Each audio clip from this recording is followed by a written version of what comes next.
Ladies and gentlemen, we are on live now.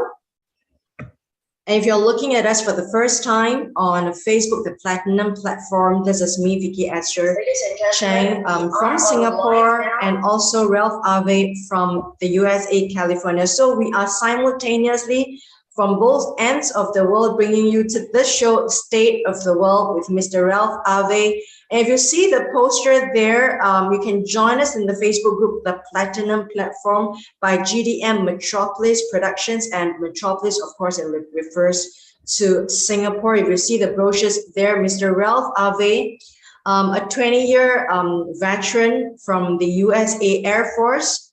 And, you know, he's a really family man and someone whom I respect. And he talks, we have quite a few series together. Please look below, either on Facebook and also on YouTube, youtube.com/c/talkaboutlive, youtube.com/c/talkaboutlive. We talked about military stories with Mr. Ralph Ave last year.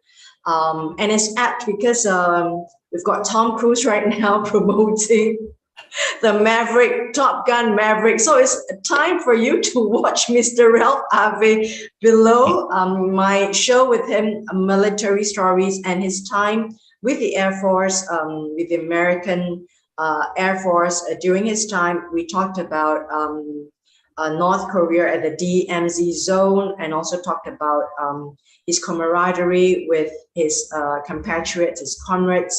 A lot of values there. Number one, who he is, and also his training and his profession as a military person.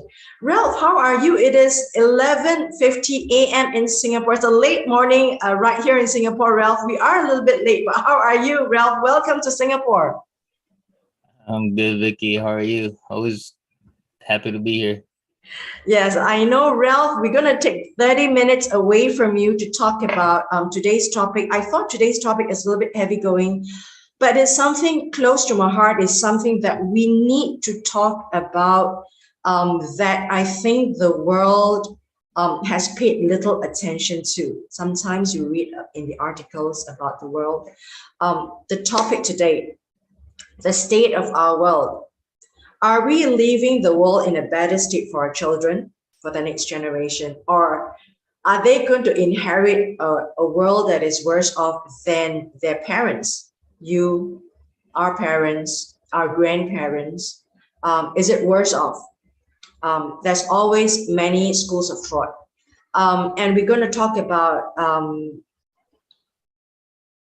are we, the world is much more uncertain now. There are lots of moving parts. There's a lot. We are impacted by all these moving parts: technology, social media, companies that are evolving, volatility of the world, inflation, the war, pandemic, and what's coming up, we don't know. So we are looking at a world that is truthfully uncertain, more volatile, more uncontrollable, more unpredictable.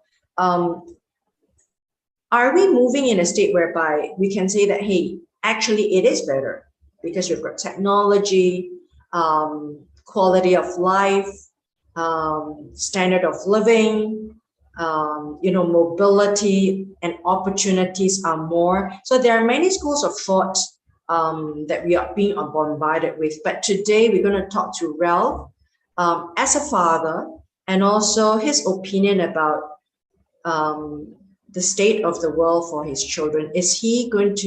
Are the children going to inherit a world that is better than his world? And also we're going to talk about distractions of technology. Are we better off with the technology in our hands, in our handphones right now? Or are we worse off? What about old-time values? Are we keeping them, or are they being threatened with the evolving of the changing times? So Ralph, let's start to talk about technology. You know, you and I, we get to know each other through Facebook, and definitely the social media, Facebook has brought us together. There are two schools of thought. People say that, with technology, I'm able to write to my parents, to my loved ones through email in a way that it's not done before, because through emails, I'm able to delve in deeply to talk to my parents, where in the past, I couldn't even have talked to them. But on the other hand, there's another saying that with text messages, you think you're communicating, but you're actually not, because you aren't really going to build relationships, real relationships, through Facebook comments, WhatsApp, or even with emails. So what do you think right now? Ralph, how's your relationship with your children? And I do know that you're coaching students in the schools. Yeah, so it's, I try to be involved in their lives. I know a lot of fathers are very busy, but I try to make a point where I need to be part of their lives. I need to be part of their passions, like basketball or whatever it is. My son was doing taekwondo, so I was helping him with that. Just the basic stuff that I could help him with. Yeah. So just being there is really important, because they'll see that, and they'll see that. But it's just being there for them, because what's hard is we have to work. We're always at work. We're always doing something. We're for the family, to provide food on the table, a roof over their heads. But at the same time, some people forget that, hey, you got kids, you got a family, and we think that, okay, it's enough. I go to work and I come home and that's enough, But for me, I try to be involved with them as much as possible, because I want them to have a good memory of me as a father. Because for me, I didn't have that. Like I said in our past podcast,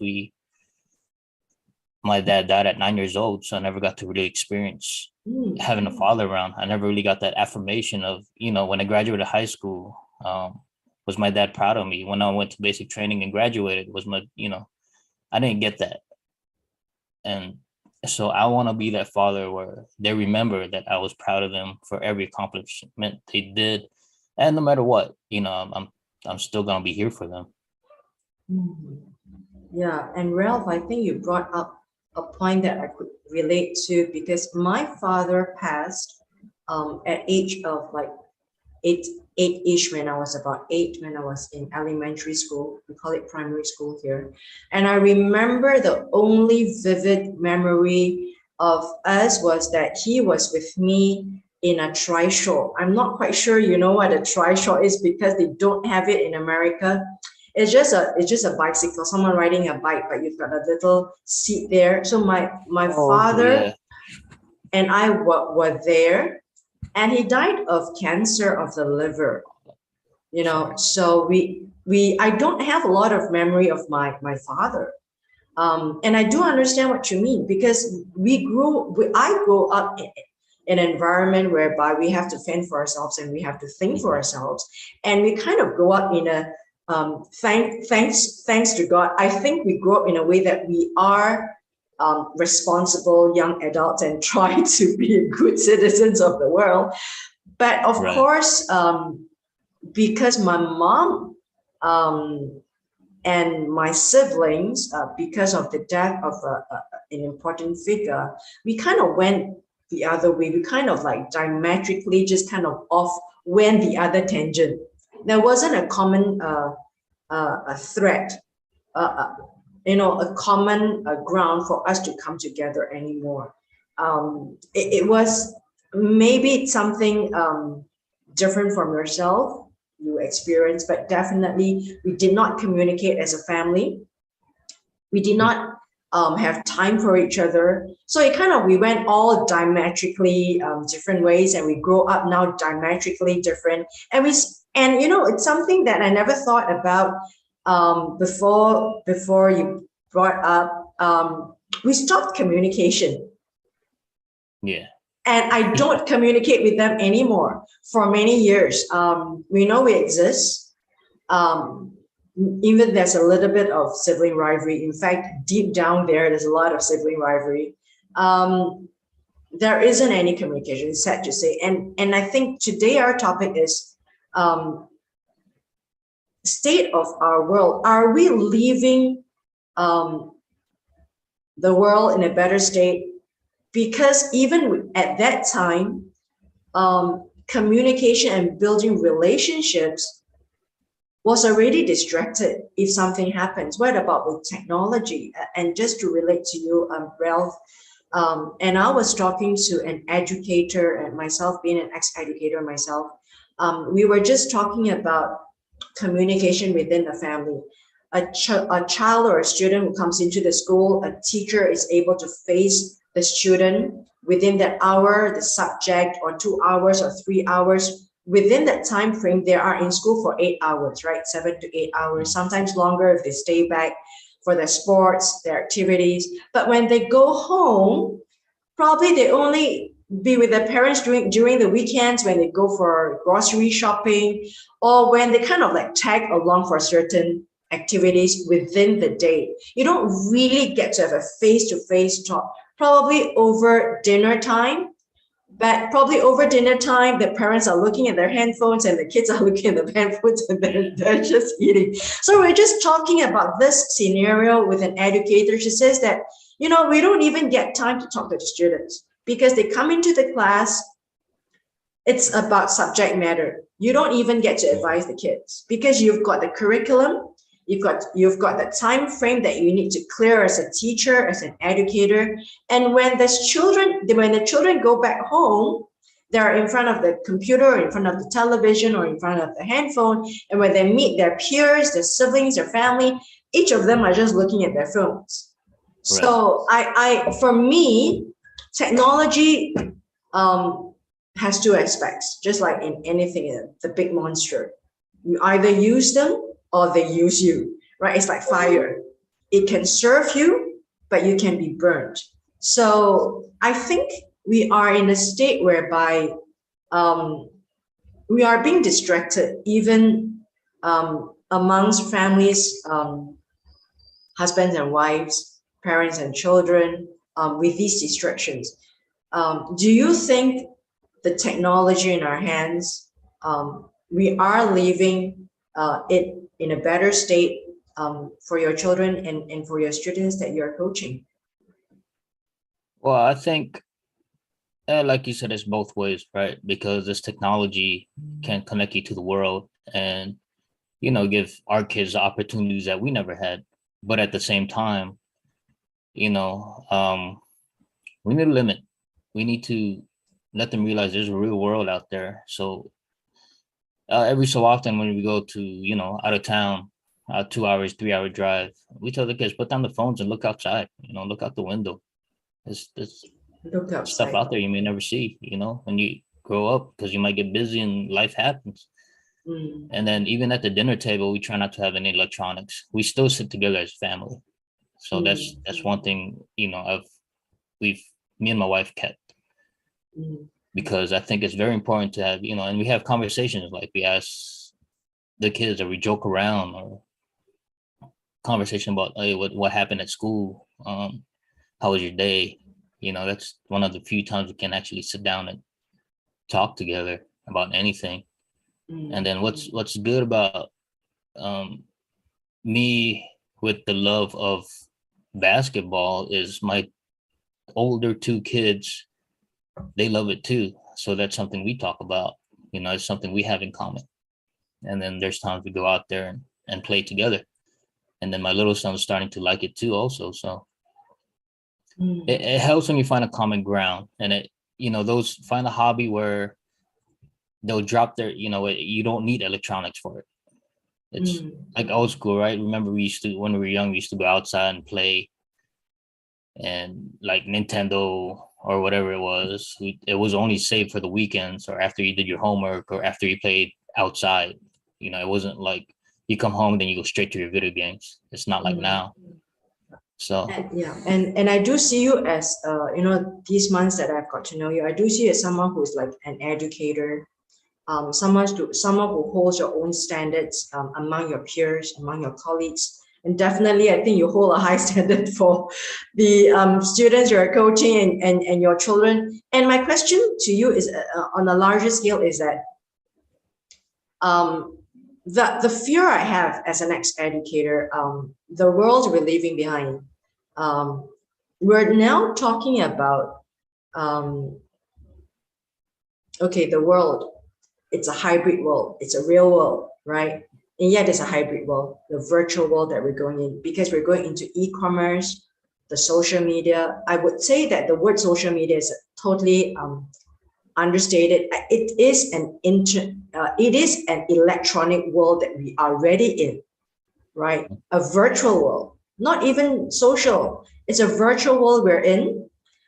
It's a world whereby in Singapore, I think we're already facing a lot of such cases whereby young kids, young girls are lured into so-called the other way by modeling contracts, whereby they are kind of like tempted into taking off their clothes because they aspire to be a model, they aspire to be the Kim Kardashian, to have their fast track to money, because there's a lot of distractions, and in that world that is within their minds, and it is a world that's between them and their technology, the phone. We've got girls that are unwittingly being tempted and or being sexually harassed because they go on dates whereby other people their ill will, right? And they have got very negative experiences. And this is actually quite rampant, reported and unreported. Cases about online bullying, cases about mental stress, emotional stress, because you're put into a world by, it has a different sense of community, a different kind of identity in that world. So I do feel that this hybrid world that we're living in, it has become unreal. Maybe the real life is not real. You know what I'm trying to say? You just go and get your job and get your money, but then you go and spend online. yeah, Then you do your shopping online and then start comparing and talking to people and comments with people that you don't even know. So I'm looking at this as the world that it's kind of like we are coming into the world where, but the real world is not real anymore. Maybe the e-world is the real world, Ralph. yeah, and that's what we gotta teach our kids. I always tell the kids, if it's an honest living, it's honorable.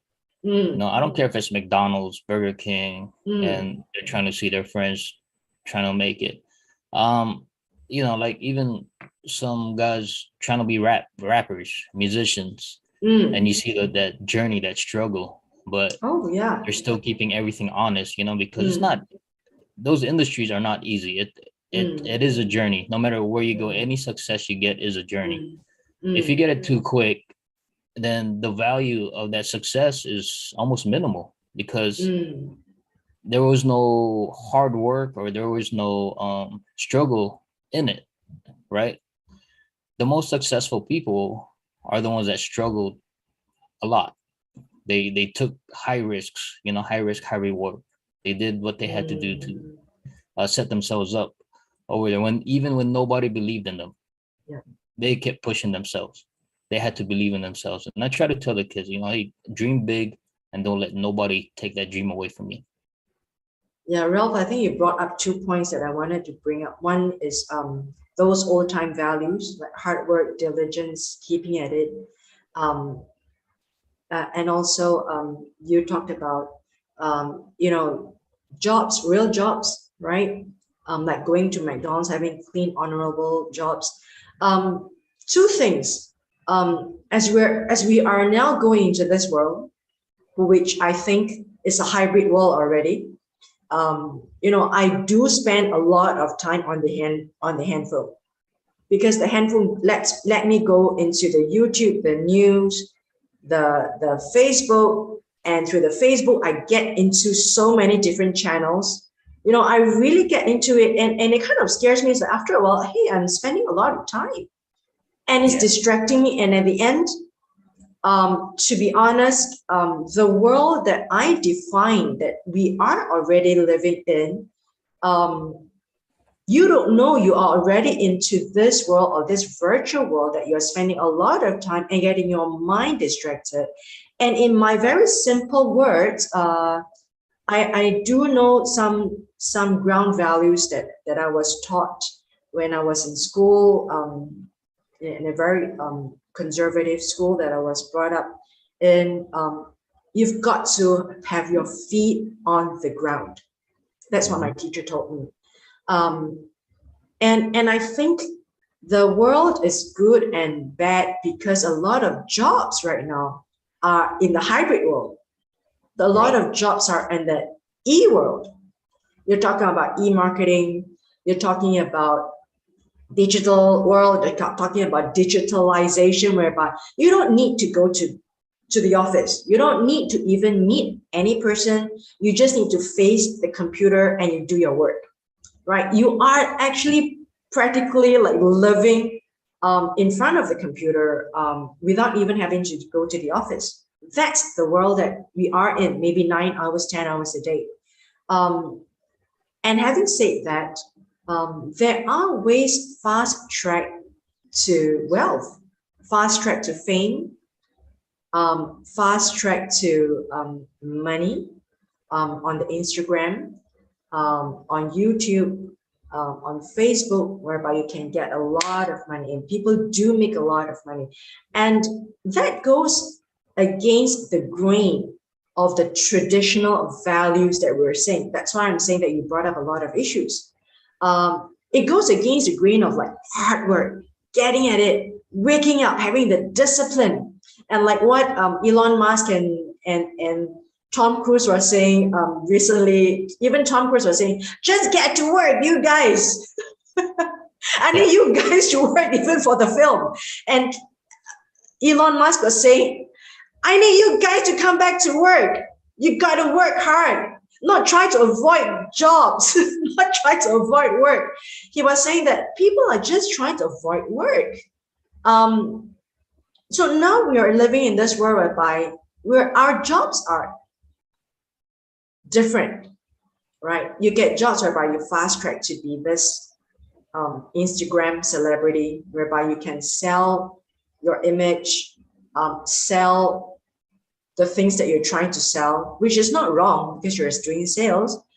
And on the other hand, there is the traditional kind of work, which needs diligence, hard work, getting up, discipline, interacting with the real world, whereby you need teamwork, leadership, communication, management, fighting the fire, crisis management in a different form, right? Right. So we are right now kind of shifted. Do you see that, Ralph? Yeah, well, the traditional sense, it's still there because when we go to school, what do they teach us? Get good grades, right? Graduate, then get a good job.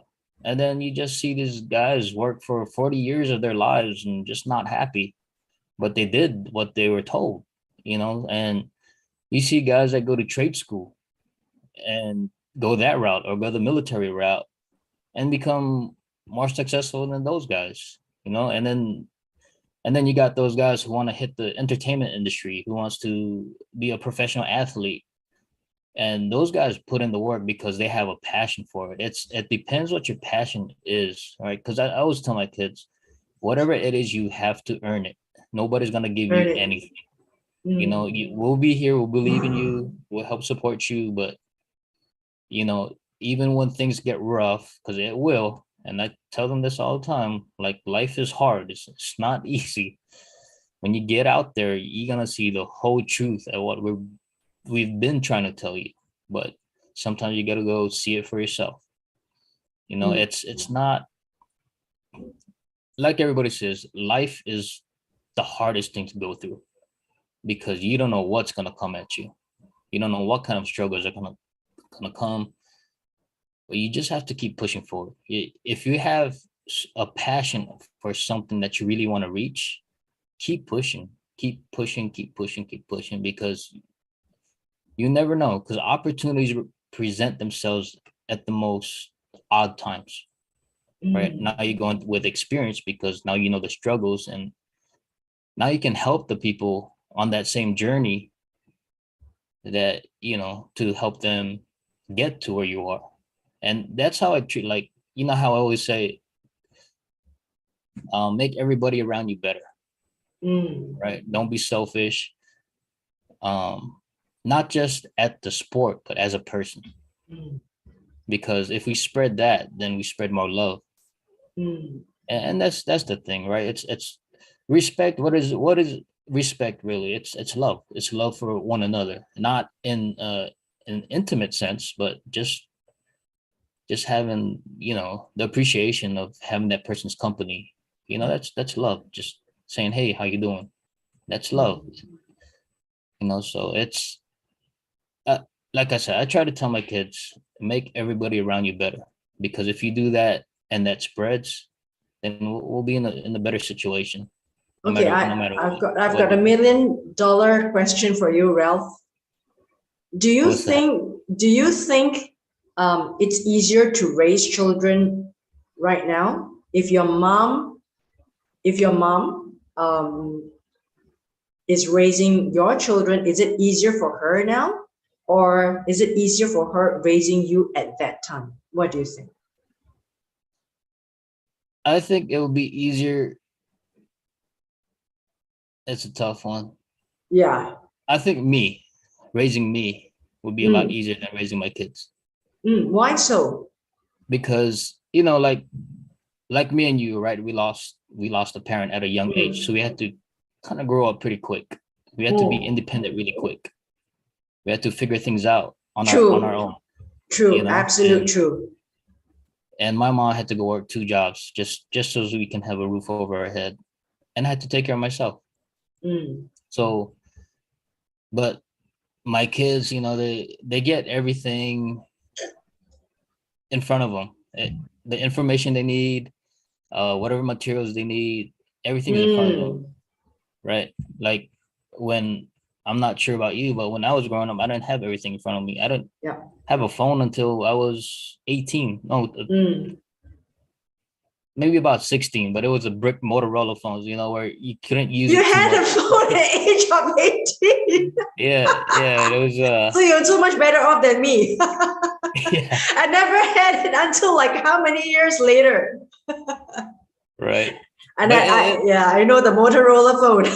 Yeah, is that real big brick where it costs like $2 per minute or something? And a plastic, and it's kind of made of plastic, right?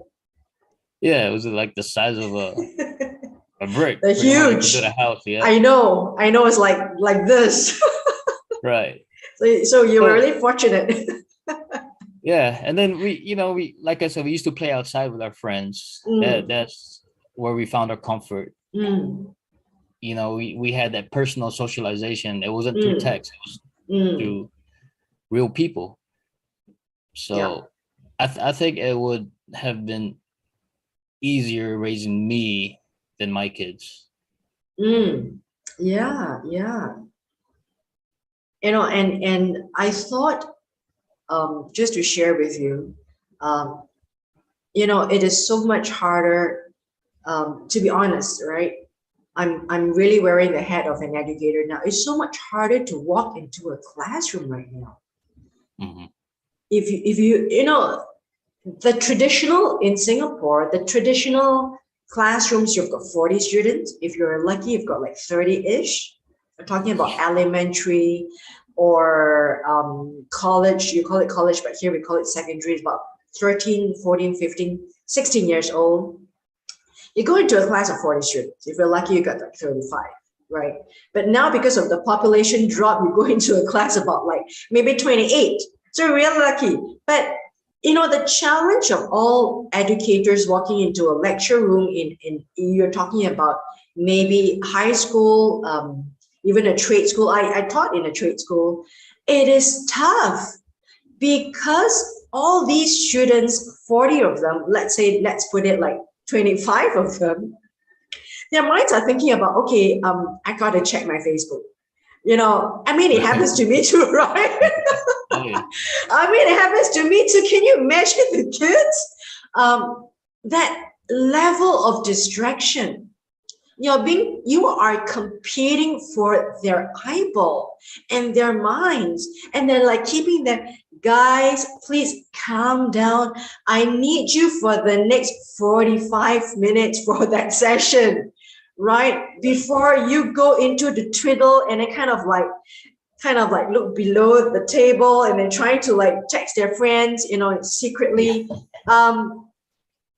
You know, the conversations you have with them, it's harder to keep up because they're having another kind of conversations that says, hey, yo. Right. And they kind of feel that you're not able to go into the world because they say that you don't understand me. Yeah. I Right. thought that even being an educator, going into a class, I'm having these conversations with my colleagues so much is that it's so hard to go into a class because they become so distracted. They don't want to talk to you. They think that you don't understand them because you're not in the world, which is true. You're not in the world. It kind of makes me feel that number one, we're out of control now. We're out of control because even with that generation, each of them are in their own worlds because this person is in the Instagram world, this person is in the Facebook world, this person in the whatever channel world, in the gaming world. The other channel is in the pornography world, and they're saying that no, this is freedom of choice. We're not coercing. Pornography is freedom.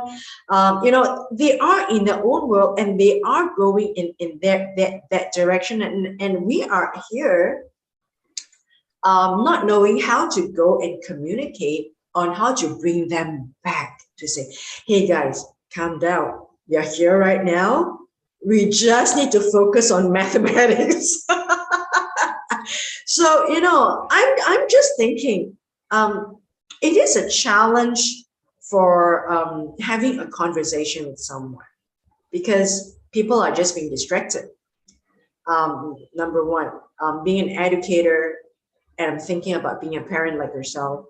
And I'm thinking that it is a challenging world for humanity right now because people's minds can grow in different ways. Not only for young people, because they are now grown up in the handphones, but even in people like you and I, we're in this particular world right now.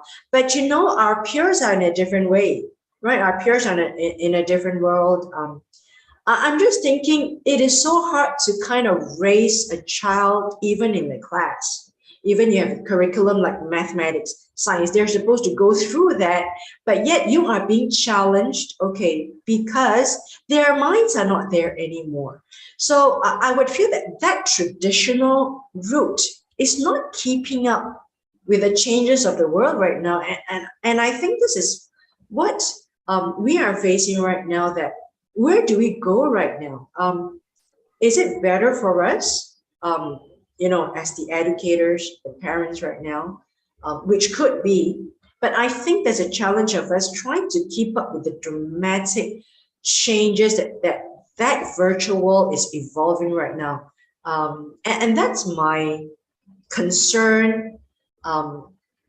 That's my concern. And that's the reason why I dare not go into a class right now, Ralph, because they could be more well informed than me also to challenge me on the other hand, Ralph. Right. Well, that's the thing, right? We gotta pique their interest. And what do the kids want? They don't want to pay attention too much. Okay, this is even in adults. When I was an instructor for one of these government programs, every time I went overseas, like Canada, Chile, or even with the U.S. Navy for Guam, I would tell them, look, I'm here to teach you about the system.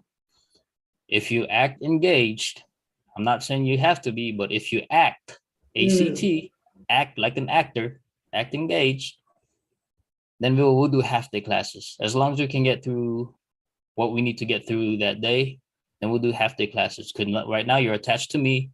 According to your superiors, you're on my schedule. So if you want to get out early, then act engaged. If you don't, then we can have 8-hour classes every single day. So yeah, I guess what the students did. That's a great way to start the ground rules and to lay the ground rules. Ralph, I would love for us to continue our talk tomorrow on this topic, because it's so many issues around us. But I do want your last thoughts before we say we turn off today and come back tomorrow.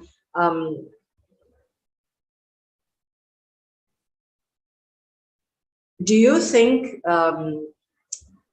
these old values, right, it's harder to cultivate in them? Because you did say that, okay, you told us that, but cultivating in them, instilling them in that, is it harder for you? Not for you as a children, but for in general, is it harder for the next generation to get all these, old-time values? Fidelity, we're talking about fidelity, we're talking about filial piety.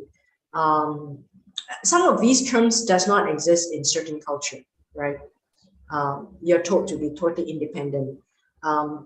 In my world, it still exists, like filial piety and taking care of our parents when they get old, etc. Old-time values of just being very disciplined and getting it at it. You talked about respect, etc. But is it harder right now? I really think it depends on the person's values, right? We've talked for a while now, and my values are respect your elders and make everybody around you better, be the better person, and don't be afraid to hurt feelings, because we can't please everybody, and we have some of those adults trying to raise kids, trying to please them all the time. But we can't be doing that, because now we're coddling them and we're not getting them ready for failure. Like my son went to Taekwondo. He didn't get his brown belt. He failed getting his brown belt the first time. And he cried. And I said, look, whose fault is it? He said, it's mine, Dad. Why? Because I wasn't practicing. Exactly. If you keep that in life, I promise you, you'll be successful. He made it out with the black belt, but he failed twice going up to that black belt. And my daughter, she gets frustrated with basketball and stuff. You don't win every game. You're going to have your struggles, but what does she do? She goes out there and keeps working. So it's the value of the person, because I know some parents out there like, oh, my kid's the best, and they're really not. It's like, no, they're not. But yeah, I understand you build your kid up, but at the same time, you have to be brutally honest with them about life, because if they go through life being coddled, they're not gonna be ready. And that's why our society is the way it is right now, because they expect everything without doing anything. Yeah, I think you're right. Expecting many things without doing anything. And also the instant gratification. I want it and I want it right now. Exactly. I thought that's such a huge, I should say, challenge in expectations and mindset for a lot of us, in this world whereby everything is instantaneous. You want to buy something, you just click and it kind of like appears and then it kind of delivered at your door. Right. And then you want to kind of like, okay, I need to get rich now. I hope to click and then, it's going to be somewhere down the line.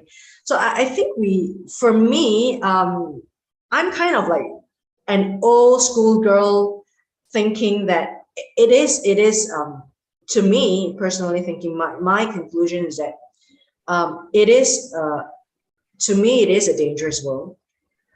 It is a world full of distractions, and I can testify to that.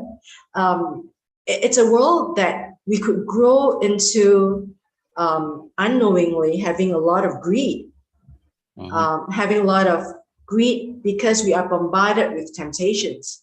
The next lipstick, the next dress, and we can, I'm not saying that these are bad things, but because there is such a strong temptation that is just taunting you every day, every second. And if you don't have a strong core, a foundation of values, I think you can go the other way. And that's my take on that. And that's my concern. Honestly, Ralph, I was really shocked when I look at Facebook Live. There were things that jumped onto my Facebook that I never knew existed. I was like, oh my God, can this ever happen? Like, I'm just saying that a lot of things, even at my adult age, I get shocked by a lot of visuals. People are getting into different activities because they found a new freedom. It's a world that they go into without having a lot of boundaries in behavior, attitude, mindset. I fear that for the new world. I do. I have a lot of conversations with young people. I was a mentor at a university for undergraduates. I fear that because they are walking on thin ice, they don't know. And this technology or this e-world we're living in is driven by profits. It's driven by eyeballs. It's not driven by kindness or love. That's why if our core is not strong, right? We don't have that love or that strength. I think it's so easy to be diverted in the other way. So that's my very conservative take on it. I do fear for the future, not in a scared way, but I am concerned the world that we are going to leave behind for the next generation. Yes, that's technology. We've got a higher standard of living, but are we using that in a sense that it is righteous? I mean, I'm looking at like young people going onto Instagram, spending more time looking at themselves and the pictures, looking like, okay, I'm going to look good like this, like this, like this, versus looking at other things that's available there, because they are bombarded by engines of motivation, by money. And I'm not saying that's bad. I'm just saying that there's so much out there, 90% of it versus 10% of it. So I thought that that's my conclusion for today. I have a fear for the world that we're going to leave behind. Even though we're going to have like the Tesla cars, we're going to have like renewable energy. We're going to have more ways of taking care of the world. But I do know that there's another world that is going to distract us. Conveniences are there, but the conveniences, the advantages may be taking away the other part, the goodness of humanity. So that's my take. Ralph, 10 seconds to you before we come back tomorrow. No, just I always enjoy being here and talking about real world stuff. We're living in it. We're living in the changes. We've seen so many changes in our lifetime. It's crazy, right? It was slow when we were young, and then all of a sudden we become adults, and now everything's in front of our face. So, and it's always evolving. Exactly. Yeah. So, my view of the world is that it's a dark world that needs to be saved. It's a dark world. It's a chaotic world. A lot of excesses. Yes, there's a lot of needs. A lot of excesses, but they're not meeting the needs. So I'm not sure how we can come together, but you know what? We will delve in it further and dive in further tomorrow. Ralph, I hope to talk with you. I know it's a very difficult tone for you to end your day, because it's an evening there right now, and it's at 12:32 p.m. right now. It's a dark world out there for me. Ralph, thank you so much. We'll continue tomorrow. Thank you for having yeah, for coming onto the show. I'd like to thank you for being my co-host for these two shows, and I hope that you come, ladies and gentlemen, come back tomorrow, and then we're going to have more talk. Thanks, Ralph. All right. Thank you, Vicky.